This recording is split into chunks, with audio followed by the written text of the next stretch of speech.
আরে কাপ চা হবে নাকি? ওই নবাব নন্দিনী সপ্তমীকে বলো না, কি করছে সে সকাল থেকে রান্নাঘরে? কি আবার করবে? সকাল থেকে তোর এই ডিমের পচে যোগান দিতে তো। কাকা কাকা শুনলি শুনলি বড় কোকার কথাটা শুনলি? শুনলাম তো, কিন্তু মা দাদাকে এখন চটিও না। তোমার জামাইয়ের জন্য ব্যাংক থেকে টাকা তুলতে দাদারও তো একটা সই লাগবে। বাহ, বাপের বাড়ির টাকা এভাবেই হাতিয়ে পাচার হচ্ছে তাহলে? হ্যাঁ সপ্তমী, তোমার স্বামীর এত টাকার দরকার কেন? তোমার শ্বশুর বাড়িও কি ভিখারির বংশ, নাকি ওরাবার মতো টাকা পায়নি যৌতুক থেকে? আমার বাপের বাড়ি আমায় কি দিয়েছে কি দেবে তাতে তোমার কি? আমারই তো। এ বাড়ির যা কিছু এখন তো সব আমারই। আমার ভবিষ্যৎ আমাকে ভাবতে হবে না? শ্বশুর বাড়ি ছেড়ে তুমি যেখানে পড়ে আছো, এখন তোমার শাশুড়ির গা হাত পা কে টিপে দিচ্ছে?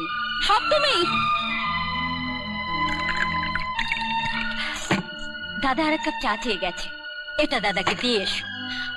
আর হ্যাঁ, গ্যাস ফুরিয়ে গেছে, আজ উনুনেই রান্না করতে হবে। দাদাকে চাটা দিয়ে কয়লাটা ভেঙে দিও। আমি কয়লা ভাঙবো? আমি কয়লা ভাঙতে জানি না। সে কি, লোকে সংসার ভাঙতে জানো আর কয়লা ভাঙতে জানো না? কি এত বড় কথা!